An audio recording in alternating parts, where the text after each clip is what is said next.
अस्सलाम वालेकुम। Voice of America से मैं हूं खालिद हमीद और प्रोग्राम है खबरों से आगे। आज हम बात कर रहे हैं कि इसराइल हमास कशीदगी चीन के लिए सिफारती चैलेंज क्यों है।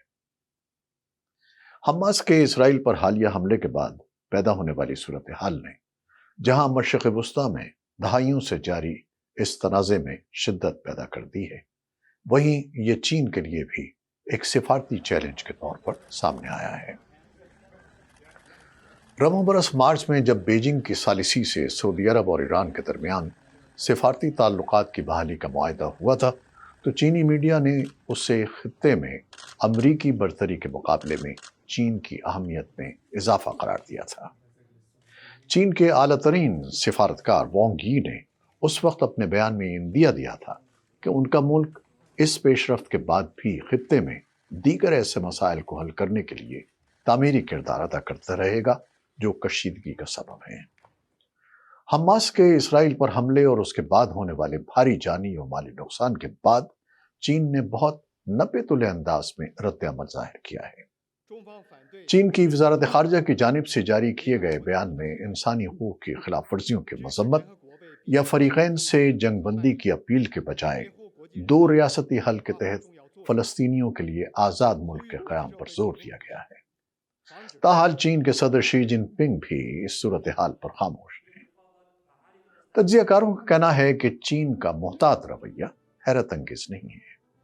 चीन तारीखी तौर पर सिफारतकारी में फूक फूक कर कदम रखता है, लेकिन इसराइल और हमास की कशीदगी ने उसे मुश्किल से दो चार कर दिया है, क्योंकि एक जानिब चीन रिवायती तौर पर फलस्तीनियों का हामी रहा है और दूसरी तरफ अमरीका से उसकी देरीना मुसाबकत है।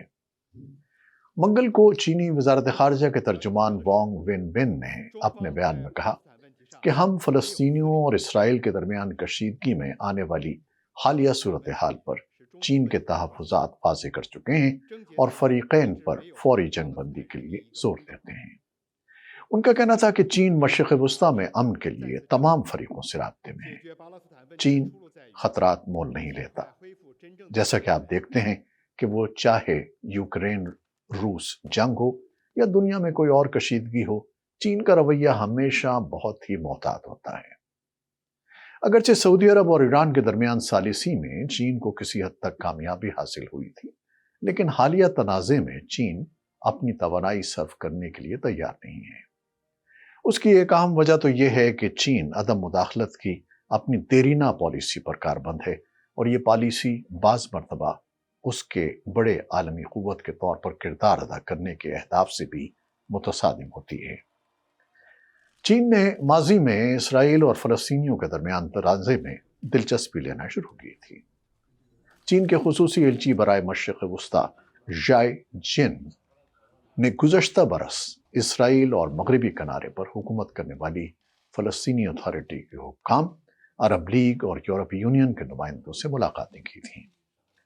इन मुलाकातों में अक़वाम मुत्तहिदा के मुजव्वज़ा दो रियासती हल के तहत आज़ाद फ़लस्तीन के क़याम जैसी तजावीज़ पर बातचीत की गई थी, लेकिन फ़लस्तीनियों समेत खित्ते के दीगर फरीकों के साथ महदूद ताल्लुकात की वजह से चीन के इम्कानात भी महदूद हैं।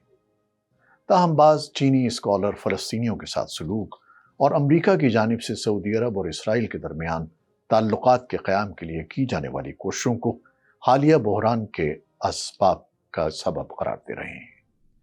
शिंघाई इंटरनेशनल स्टडीज यूनिवर्सिटी में institute for middle east studies के प्रोफेसर लिउ जोंगमिन का कहना है कि अमरीका की जानिब से अब्राहम एकॉर्ड को लागू करने की कोशिशें इसराइल और फ़लस्तीनियों के दरमियान हालिया तनाज़े का बैरूनी मुहर्रिक साबित हुई हैं। चीनी मीडिया को अपने एक हालिया इंटरव्यू में प्रोफेसर जोंगमिन ने कहा कि मशरिक़ वस्ता में अमन के क़याम और मसले फ़लस्तीन के हल को एक दूसरे से अलग नहीं किया जा सकता। अब सवाल ये पैदा होता है कि चीन का हमास की मजम्मत से गुरेज क्यों? ख्याल ये है कि हमास की मजम्मत करने से रूस और ईरान के साथ चीन के ताल्लुकात मुतासिर हो सकते हैं।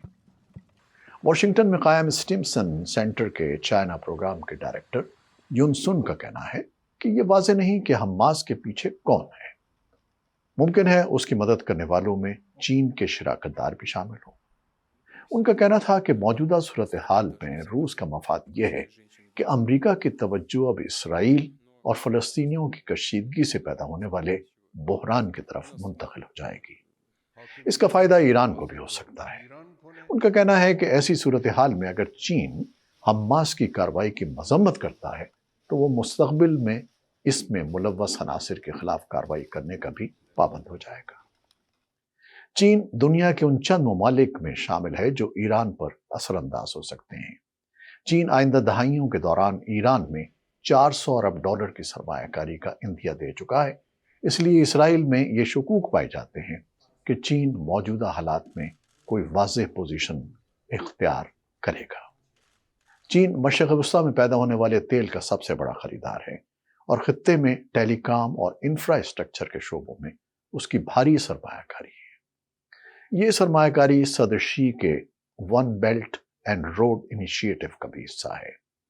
ان حقائق سے آسانی سے اندازہ لگایا جا سکتا ہے کہ خطے میں بیجنگ کی اولین خواہش ہونی چاہیے، لیکن صدر شی کا اس سلسلے میں کردار ادا کرنے سے گریز بھی واضح ہے۔